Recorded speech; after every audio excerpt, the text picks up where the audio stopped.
Tadi soal prediksi ya Pak. Ini segini lagi nih. Selangkah lagi negeri ini sudah menjadi gubernuran dari RRC.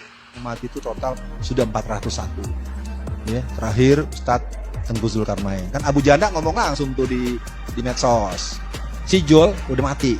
Nah, sebelum meninggal dia udah omong. Setelah si Jol, si Uwid, Ustadz Ihsan Tanjung. Setelah Uwid, lalu nanti Yahya Waloni. Setelah Yahya Waloni, Ustadz Alfian Tanjung. Kita dilema, hari ini guru-guru kita dipreteli satu-satu dengan tanpa bisa dijelaskan. Tidak ingin menuduh kiri kanan, tapi kita lihat betapa cerdasnya Anies Baswedan. Anies Baswedan ketika ada gejala COVID positif, dia tidak mau ke rumah sakit. Pokoknya semua yang dibawa ke rumah sakit, jodolnya sampai ke liang kubur. Tapi kalau yang di rumah, dominan pulang. Itu fakta loh, saya pikir ini perlu ada diskusi mendalam. Kita tidak sedang menyerang pribadi, tapi ini fakta secara physically. Ustadz Najamuddin Ramli, Ustadz Sudarno Hadi, Ustadz Soimin, semua guru-guru kita yang dibawa ke rumah sakit selesai. Guys, sebelum kita lanjutkan, subscribe dulu dong. Nah, agar tidak salah paham, simak hingga tuntas. Dan bagi teman-teman yang sudah subscribe, saya ucapkan terima kasih.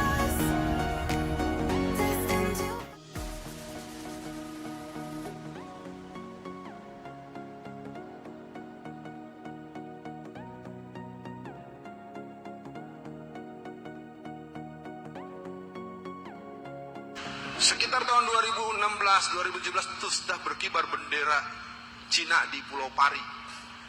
Di Ternate, bendera Cina itu lebih tinggi dari bendera merah putih. Di Bali, bendera Cina lebih tinggi dari bendera merah putih. Ini sebenarnya orang-orang yang jiwa patriotik, baik tentara maupun orang-orang model ini udah gelisah. Kenapa bisa berkibar bendera merah putih? Ukurannya kecil, lusuh, di atasnya bendera bintang yang miliki merah milik kelompok Cina itu baru bendera. Dan di beberapa perusahaan-perusahaan Cina tidak boleh berkibar bendera merah putih.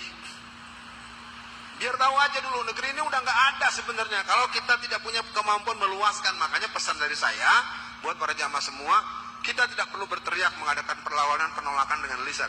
Kita berdoa, kita perkuat, doakan orang-orang yang masih mau menyatakan ini agar sehat, selamat, dan terlepas dari tangan-tangan usil model si Anas Al-Aidid itu ya. Ini udah diaduin lagi saya sama Aidid ya. Pak Darwis, mungkin kalau buat tradisi tadi TNI kita masih banyak yang baik, tapi mereka tidak cukup berani. TNI yang berani yang pensiunan Pak.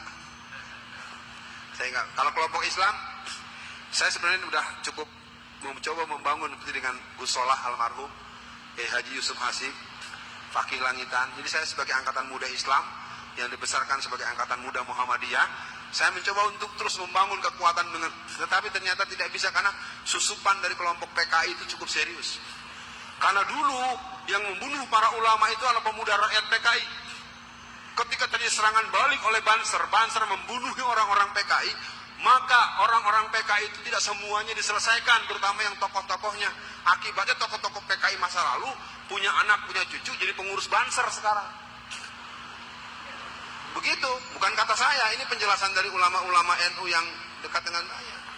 Mereka juga bingung nih, anak-anak kok jadi mau bakar bendera tauhid, bendera la ilaha illallah kok dibakar gitu. Itu juga pertanyaan, mereka bertanya-tanya, siapa nih yang ngajarin mereka? Jadi karena dulu kalau kata orang operasi nggak tuntas. Jadi benih-benihnya masih ada. Jadi muncullah orang model Nuril, ya, model Sakup, segala macam. Itu manusia-manusia yang memang kalau dilacak-lacak bapaknya kalau nggak Palu Arifis ya mungkin orang-orang dukun-dukun yang punya nilai-nilai itu dulu-dulunya. Pak Darwis, melanggar undang-undang menjadi hal yang dilakukan terus-menerus. Memang nggak perlu undang-undang kok. Kayak apa ngomongnya si Ade Armando. Ade Armando kalau kita rinci lebih dari 7-9 omongan dia yang sangat membahayakan dan harus ditangkap. Kayak apa omongan si Abu Janda, ya. Dan kita tekan terus semua, apalagi ada yang namanya sama saya lagi Dewi Tanjung. Aduh, pakai Tanjung lagi tuh. Ya. Nah, jadi sekarang kalau pertanyaan Bapak tadi soal bergerak, kalau bergerak menurut saya, kalau saya sudah kemarin sampai ke Kalimantan Timur, di beberapa tempat, itu penduduk-penduduk masyarakat itu sudah bersiap. Makanya fenomena latihan berkuda, memanah, segala macam, harus kita mulai berlatih. Dan ada ajak pembicaraan ini dengan bahasa-bahasa yang lebih persuasif dengan teman-teman polisi ataupun apa. Kalau minimal mereka nggak ganggu kita. Cerdas dikit, taktis. Kita harus berjihad. Menegakkan daulatul Islam, tatbiqus syariah itu hukumnya wajib. Kalau ada orang tidak punya cita-cita menegakkan Islam dalam hati, dalam pikirannya, batal syahadatnya. Tapi yang begitu nggak usah sok lu paling berjuang, bro. Ini kan saya suka bilang, lu ngomongnya satu kobakan sih. Ya, kita harus bergabung dengan melihat. Makanya alhamdulillah kawan-kawan Muruki, kawan-kawan DSKS segala macam, kita semua termasuk teman-teman Jawa Timur, Jawa Barat segala macam.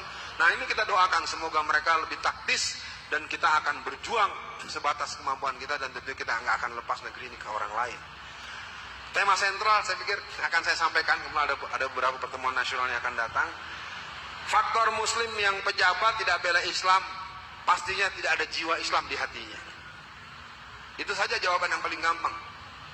Yang kedua, saya ceritakan dikit Pak Z.A. Maulani. Z.A. Maulani satu hari datang ke ruangan Beni Murdani. Dia seorang jenderal, dulunya didikan PII, Pelajar Islam Indonesia. Jadi ketika masuk ke ruangan Pak Beni, keceplos. Assalamualaikum. Pak Beni ngamuk. Jadi Pak Z.A. Maulani itu tidak naik pangkat selama 15 tahun. Hanya gara-gara kita pas ngomong Assalamualaikum. Mesti dia bilang, salam Pancasila. Belum ada ya. Nggak, ini sekedar tahu. Jadi orang-orang kafir itu, wallazina kafaru ba'duhum awliya'u ba'd. Saling bersama. Sementara kita, tahsabuhum jami'a wa qulubuhum satta.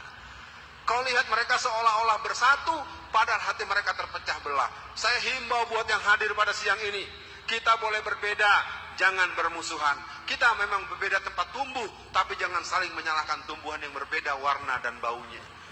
Jangan salahkan melati, kenapa warnanya putih dan harum bunyi.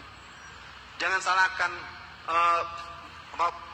bunga mawar yang wangi tapi berduri.